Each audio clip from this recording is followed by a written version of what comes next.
बिस्मिल्लाहिर्रहमानिर्रहीम। अस्सलाम वालेकुम स्टूडेंट्स, उम्मीद है आप खैरियत से होंगे। तो आज की वीडियो में हम class 9th maths national book foundation chapter number 9 exercise 9.5 को स्टार्ट करने जा रहे हैं। स्टूडेंट्स, जैसा कि आप जानते हैं कि जब भी हम किसी एक्सरसाइज को स्टार्ट करते हैं तो उससे पहले उसका बेसिक कॉन्सेप्ट पढ़ते हैं। तो आइए पहले बेसिक कॉन्सेप्ट क्लियर करते हैं, उसके बाद अपने क्वेश्चंस की तरफ जाते हैं। तो यहाँ पे बेसिक कॉन्सेप्ट जो है वो मैंने एक साइड पे लिखा हुआ है। सबसे पहले यहाँ पे बात की गई है पॉलीगॉन की। तो पॉलीगॉन क्या होता है? पॉलीगॉन होता है ऐसी कोई भी शेप, ऐसी कोई भी डायग्राम, ऐसी कोई भी फिगर जो क्लोज्ड हो। क्लोज से मुराद हो, फॉर एग्जांपल अगर मैं दो लाइनें लगाती हूँ, ये कभी भी आपस में एक दूसरे को ऐसी एक शेप नहीं दे सकती कि जिससे ये क्लोज हो जाए। तो हमें क्या करना पड़ता है? हमें एटलीस्ट 3 ऐसी लाइंस लगानी पड़ती हैं जिससे हम एक शेप, क्लोज शेप बना सकते हैं। तो इसी तरह और भी हो सकती हैं, ऐसे 3 के अलावा 4 हो जाएंगी, उसके बाद इसी तरह 5 भी हो सकती हैं। तो डिफरेंट हमारे पास यहाँ पे शेप्स आती हैं, तो जो कि आपकी बुक्स में बनी हुई हैं, तो आप वहाँ पे देख भी सकते हैं। तो पॉलीगॉन का उम्मीद है आपको समझ आ गया होगा कि पॉलीगॉन से क्या मुराद है। क्लोज्ड फिगर को कहते हैं जो अमूमन कम अज कम 3 लाइंस को ज्वाइन करने से बनती है। इसके बाद पॉलीगॉन की टाइप्स आती हैं। फर्स्ट है रेगुलर और सेकंड है इरेगुलर। अब पॉलीगॉन की जो फर्स्ट टाइप है रेगुलर, इसमें क्या आता है? इसमें वो सारी जो शेप्स हैं वो आती हैं जिनकी सारी साइड्स इक्वल होती हैं। इक्वल से मुराद ये है कि फॉर एग्जांपल अगर ये एक लाइन 5 सेंटीमीटर की फॉर एग्जांपल मैंने ली है, तो ये भी 5 सेंटीमीटर की होनी चाहिए, ये भी 5 की होनी चाहिए, ये भी 5 की होनी चाहिए, ये भी 5 की होनी चाहिए, ये भी 5 की, ये भी 5 की और ये भी 5। और इस तरह मुझे पता लगेगा कि ये जो है ये एक, इसकी जो साइड्स हैं वो सारी की सारी क्या है? इक्वल है। अगर इरेगुलर की बात करें तो उसकी साइड इक्वल नहीं होंगी। फॉर एग्जांपल एक लाइन मेरे पास आती है ऐसे, और दूसरी लाइन छोटी सी आती है, और तीसरी लाइन इतनी लंबी, उसके बाद इस तरह कोई शेप बनी है। तो मैं कहती हूँ कि ये क्या है? ये एक इरेगुलर पॉलीगॉन है। अब इसके बाद यहाँ पे कुछ पॉलीगॉन्स के बारे में बताया गया है कि अगर किसी पॉलीगॉन की 5 साइड्स होती हैं तो उसको क्या कहा जाता है? उसको कहा जाता है पेंटागोन। अगर 6 हो तो हेक्सागोन, 7 हो तो हेप्टागोन, 8 हो तो ऑक्टागोन, 9 हो तो नैनोगोन, और 10 हो तो डेकागोन, 11 हो तो हेंडागोन, 12 हो तो डोडेकागोन, 13 हो तो ट्राइडेकागोन, 14 हो तो टेट्रागोन, 15 हो तो पेंटागोन। अब यहाँ से आप टेट्रा, ट्राई और डाई इन सब की जो मतलब है यहाँ से लगा सकते हैं अंदाज़ा। ट्राई 3 को कहते हैं तो हम 3 के लिए ट्राई यूज़ करेंगे, 4 के लिए टेट्रा, और 15 पे यहाँ पे देखें पेंटागोन है ना, 5 साइड में भी यहाँ पे देखें पेंटागोन ही है, लेकिन यहाँ पे पेंटा डिकागोन है। सिर्फ इसका जो है वो थोड़ा सा यहाँ पे इजाफा किया गया है, ये कुछ लफ्ज़ का। तो उम्मीद है यहाँ तक आपको बेसिक कॉन्सेप्ट जो है वो समझ आ गया होगा। अब इसके बाद जो भी फार्मूलाज यूज़ होंगे वो सारे के सारे हम क्वेश्चन वाइज यूज़ करते जाएंगे, ताकि आपको, अगर मैं स्टार्ट में बता दूं तो आप कंफ्यूज हो जाएंगे, तो आपको कंफ्यूजन ना हो।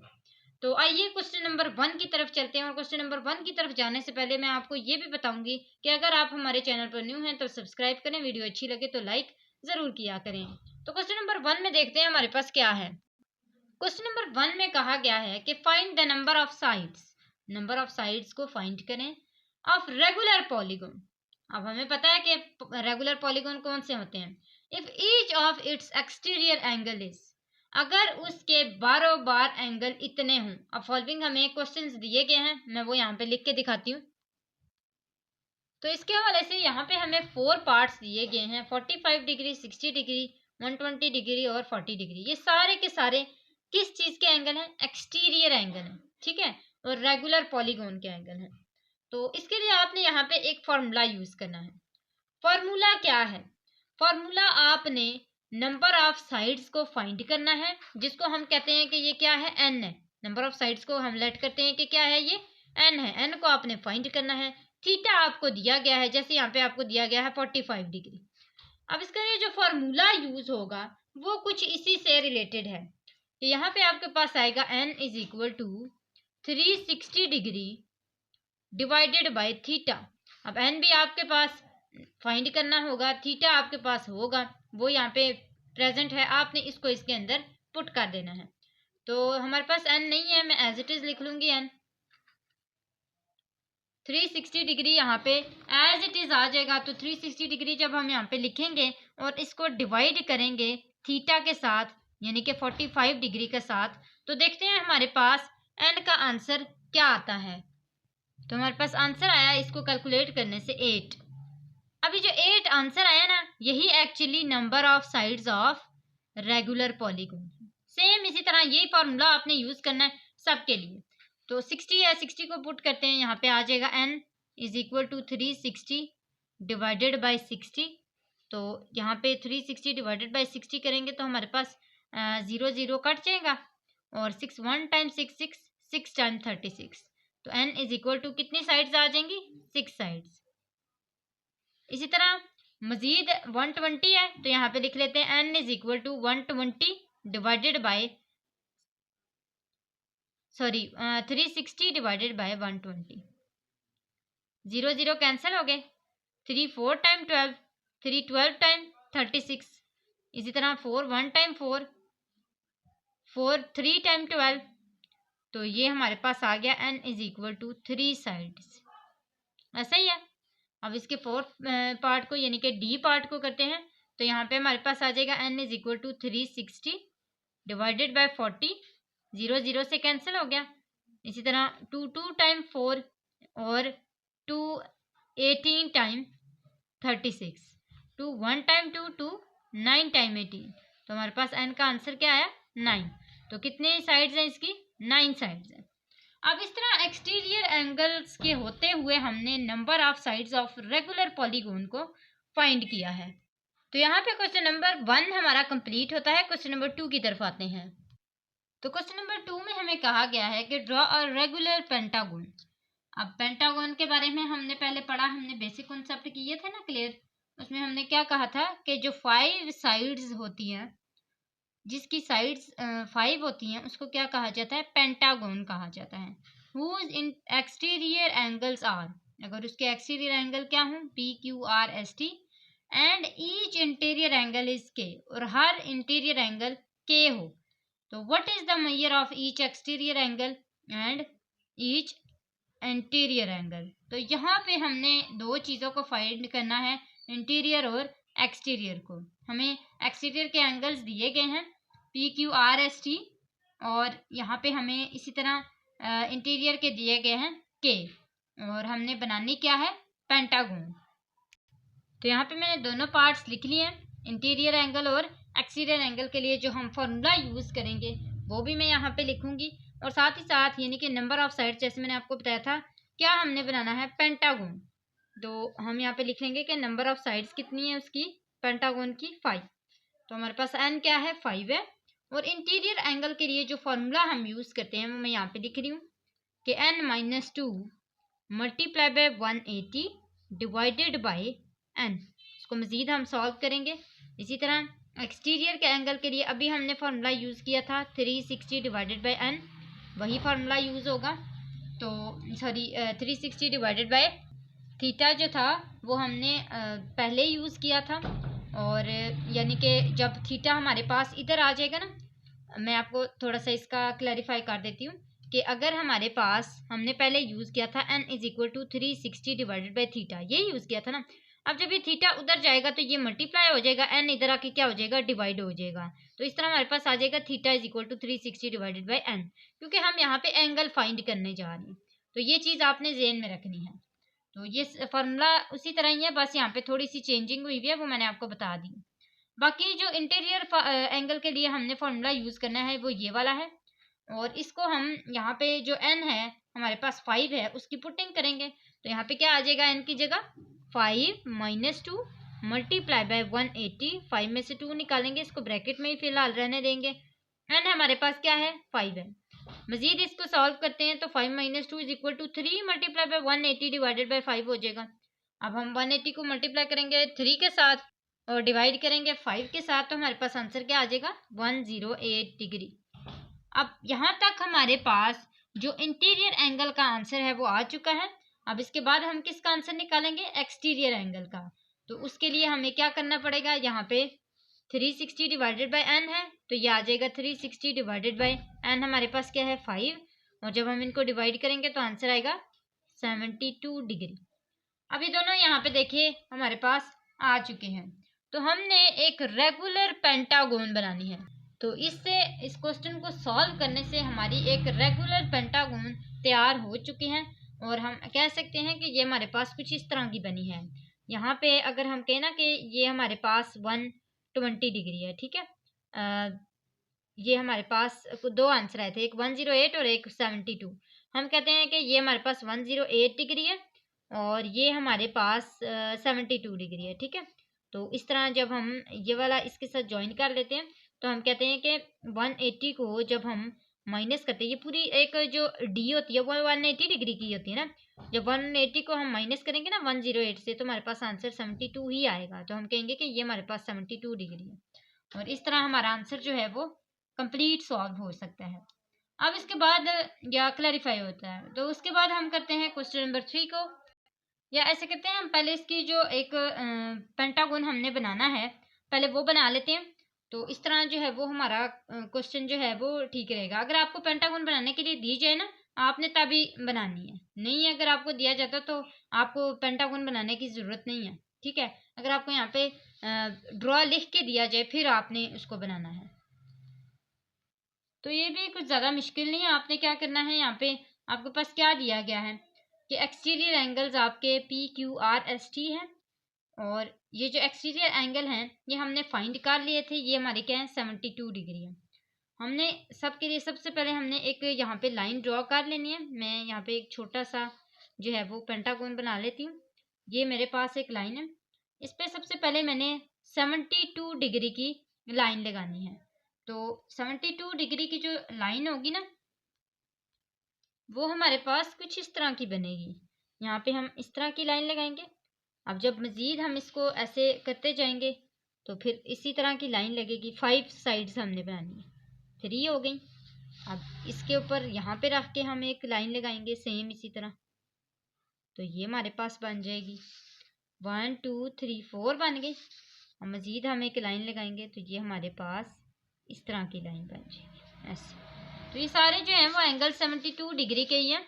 अब आपने यहाँ पे लिख लेने हैं कि ये हमारे पास इस तरह थोड़ी सी लंबी लंबी लाइंस निकाल के ना सब की, तो आप इसको नेम दे देंगे, ठीक है। ये सबसे पहली जो लाइन है, हाँ आप उसको कह लें कि ये हमारे पास क्या है, ये पी बना था, फिर ये हमारे पास क्यू बना था, ये हमारे पास आर बना था, और ये हमारे पास यहाँ से इसी तरह ये जो ये आर है ना, उसके बाद हमारे पास यहाँ पे एक एस बना था, इसको हम कह लेते हैं ऐसे करके, ठीक है। और लास्ट जो है ये वाला, इसको हम इस तरह निकाल के ना ऐसे कह लेते हैं ये टी है। अब यहाँ पे आप देखिए कि जो इंटीरियर एंगल है वो क्या है, के है। सबके इंटीरियर एंगल क्या है, के हैं। हम यहाँ पे भी के लिख लेते हैं, यहाँ पे भी के लिख लेते हैं, यहाँ पे भी के लिख लेते हैं, यहाँ पे भी के लिख लेना है, यहाँ पे भी के। तो इस तरह के आपने एक पेंटागोन बना लेते हैं। वैसे अमूमन आपके पास इस तरह का ये जो डायग्राम होती है ये तो बनाने के लिए कम ही दिया जाता है, ज़्यादा आपको सॉल्विंग की इसकी दी जाएगी, तो वो आपने अच्छे से नोट कर लेनी है। अब इसके बाद हमारे पास आता है क्वेश्चन नंबर 3। तो क्वेश्चन नंबर 3 में हमें कहा गया है कि each interior angle of a polygon is 5 times the exterior angle of the polygon, find the number of sides. हमने n फाइंड करना है और 5 टाइम्स जो है वो हमें एक्सटीरियर एंगल दिया गया है, 5 times the exterior angle of the polygon, ठीक है। तो ये हमने फाइंड करना है। सबसे पहले हम इंटीरियर एंगल और एक्सटीरियर एंगल को बताएंगे। तो हमारे पास एक्सटीरियर एंगल जो है वो यहाँ पे x दिया गया है, जबकि इंटीरियर एंगल 5 गुना उससे है, तो ये हम क्या कहेंगे कि interior angle is equal to 5x। हम x से इसको लेट कर रहे हैं, क्या करें, लेट कर रहे हैं। तो जब हम इसको इसके साथ लेट करेंगे तो हम कहेंगे कि जो वो 5 गुना ज़्यादा है ना, या 5 गुना है उससे, तो हम क्या कहेंगे कि ये क्या है 5x है। तो इसी तरह अब हमने यहाँ पे क्या करना है, एक फॉर्मूला या एक स्टेटमेंट लेनी है। हम कहते हैं कि इंटीरियर एंगल जो है वो प्लस होके एक्सटीरियर एंगल के साथ 180 डिग्री के इक्वल होता है। किसके इक्वल होता है, 180 डिग्री के। तो जब हमारे पास ये 180 डिग्री के इक्वल हुआ, हमारे पास इंटीरियर एंगल भी है, एक्सटीरियर एंगल भी है, हम यहाँ पे उनकी पुटिंग करते हैं। तो इंटीरियर एंगल हमारे पास क्या है 5x और प्लस ये क्या है x, तो हमारे पास क्या आ जाएगा 180 डिग्री। जब हम 5x को प्लस करेंगे 6x के साथ तो हमारे पास क्या आएगा 6x, और ये हमारे पास आ जाएगा 180 degree. x is equal to 180 divided by 6। अब हम इसकी मज़ीद कटिंग करते हैं तो हमारे पास x is equal to 180 divided by 6 किसके इक्वल आता है, तो ये इक्वल आता है 30 डिग्री के। तो हम क्या कहेंगे कि अब हमारे पास हर एक्सटीरियर एंगल x है ना, हर एक्सटीरियर एंगल 30 डिग्री के इक्वल होगा। और ऐसा क्यों होगा, क्योंकि देखिए x किसके इक्वल है 30 डिग्री के इक्वल, और एक्सटीरियर एंगल किसके इक्वल था x के, तो x के अंदर क्या पुट हो जाएगा 30। तो हम क्या कहेंगे कि each exterior angle is equal to 30 degree. तो ये हमारे पास जो है वो एक्सटीरियर एंगल का आंसर आ चुका है। अब हमने फाइंड करना है किसको, हमने फाइंड करना है नंबर ऑफ साइड्स को, किसकी पॉलीगॉन की। तो उसके लिए हम फाइंड करेंगे number of sides of polygon. और हमें पता है कि जब हमने क्वेश्चन नंबर 1 किया था तो मैंने आपको बताया था ना 360 डिवाइडेड बाय थीटा वाला फार्मूला, वो हम तब यूज़ करते हैं जब हमने क्या करना हो नंबर ऑफ साइड्स को फाइंड करना हो।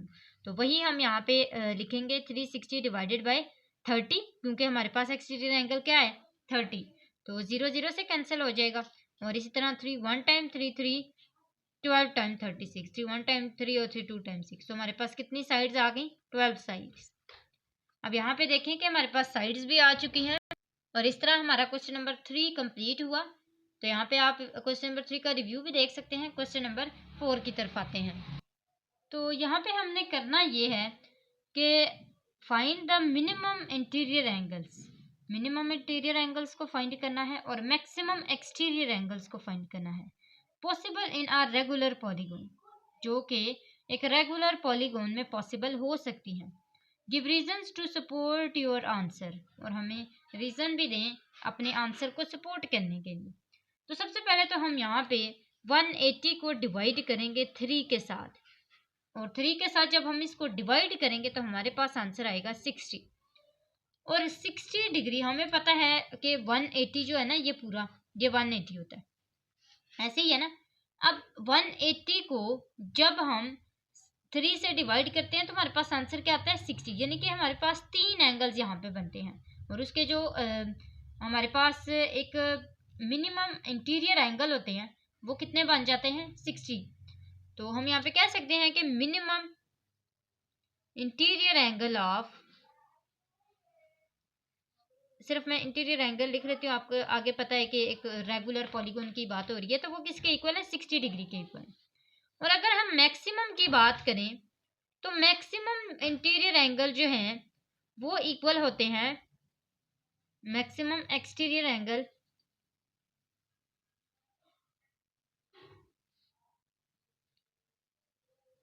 तो वो इक्वल होते हैं 180 से लेस, यानी कि लेस देन 180।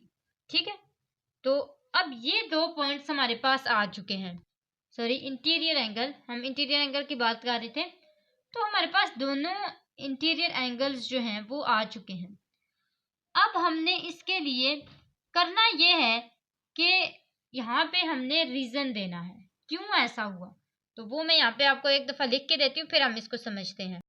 तो यहाँ पे मैंने लिखा है कि because if maximum angle is 180, हमें पता है कि मैक्सिमम इंटीरियर एंगल कितना है 180 है, तो जो एडजेसेंट साइड होगी पॉलीगॉन की वो कोलिनियर हो जाएगी। कोलिनियर का आपको मतलब पता है सेम होता है, तो सब साइड जो है वो क्या हो जाएंगी सेम हो जाएंगी।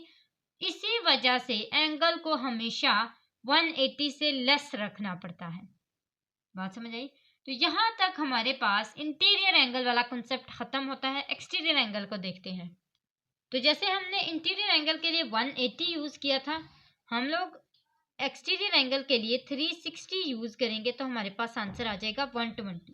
वहाँ पे क्या आंसर आया था 60, यहाँ पे क्या आंसर आया है 120। अब यहाँ पे जो एंगल आया है हमारे पास वो आया है 120। इसकी वजह से हम ये कह सकते हैं कि हमारे पास ये मैक्सिमम एक्सटीरियर एंगल है, क्योंकि जब हम लोग यहाँ पे एक, मैं आपको ट्रायंगल बना के दिखाती हूँ। अगर हम एक ट्रायंगल बनाते हैं ना, हम कहते हैं कि ये 120 डिग्री के इक्वल है, ये एक्सटीरियर एंगल की बात हो रही है। ये भी 120 डिग्री के इक्वल है, इस तरह ये भी 120 डिग्री के इक्वल है, सब 120 डिग्री के इक्वल है। अब अगर ऐसा हो जाए कि मैं यहाँ पे 120 डिग्री 120 डिग्री 120 डिग्री तीनों को प्लस करूं तो 360 आ जाए तो फिर तो ठीक है। लेकिन अगर यहाँ पे कोई मैक्सिमम नंबर आ जाए, जैसे 180 आ जाए, तो फिर आपको पता है कि 3 टाइम्स उसको प्लस करने से 360 नहीं आता, तो एंगल क्या होता जाएगा, बड़ा होता जाएगा। हमें इससे बड़ा नहीं चाहिए, तो ये हमारा मैक्सिमम एंगल है। अगर हम इन तीनों को प्लस करेंगे तो हमारे पास 360 आएगा और यही इसको मेक करेगा एक्सटीरियर मैक्सिमम एंगल बनाना। अब इसके बाद हमारे पास अगर मिनिमम की बात की जाए तो मिनिमम तो हम जितना भी ये छोटा कर लें तो 180 हमारे पास आता है। सेम आपने इसी तरह करना है, यहाँ पे मैक्सिमम एक्सटीरियर एंगल लिखना है और यहाँ पे हमारे पास मिनिमम एक्सटीरियर एंगल आ जाएगा और मिनिमम एक्सटीरियर एंगल सेम वैसे ही होगा, तो हमारे पास किसके इक्वल होगा, 60 डिग्री के। तो इस तरह हमारे पास मिनिमम और मैक्सिमम एक्सटीरियर एंगल भी आ चुके हैं और यहाँ तक हमारा क्वेश्चन नंबर 4 कंप्लीट होता है और इसी के साथ साथ आज की वीडियो हमारी कंप्लीट होती है। हम नेक्स्ट वीडियो में इंशाल्लाह क्वेश्चन नंबर 5 से स्टार्ट करेंगे। उम्मीद है आपको अच्छे से समझ आ गया होगा। फिर भी कोई कंफ्यूजन होती है तो आप हमसे कमेंट बॉक्स में ज़रूर पूछिएगा। तो आज के लिए इतना ही था। जाते जाते आपने चैनल को ज़रूर सब्सक्राइब करना है। अगली वीडियो तक के लिए अल्लाह हाफिज़।